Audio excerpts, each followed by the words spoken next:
Hello guys, check natin tong latest build natin. So ito nga pala yung Deya natin na 5 kW. So medyo makalat yan. Siyempre, pag builder makalat yung build. Pero pag para sa customer, ay siyempre gagandahan natin. Walang wire na makikita.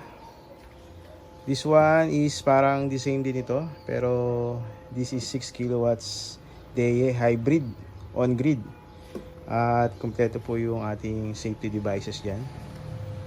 May mga label po yan. PB1 and PB2.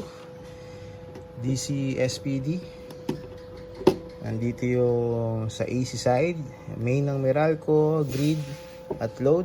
Nandito naman yung ATS natin. Automatic transfer switch and battery. Pwede po tayo maglagay dito ng up to I think 14 pieces na solar panel at 51.2 volts na battery. Pero in this case, i-install po natin to by Saturday at 10 units po ng solar panel na 620 watts ang inavail ng ating customer. Ayan.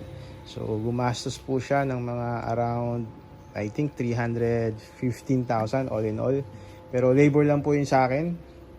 At 7 pesos per watts lang po yung kinuha kong labor sa kanya.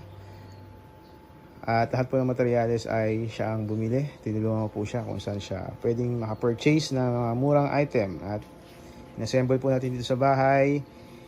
I-service po natin at ikakabit natin by Saturday. Yan, so napakalinis po ng ating build. At kompleto po sa safety devices. Pati yung mga wires na ginamit natin ay standard. And naka 8 AWG din po. 8 AWG yung kanyang AC wire para hindi siya uminit. Yan, so PM lang po para sa mga interested buyer. AAM Solar po, Albert Pangilinan. Maraming salamat.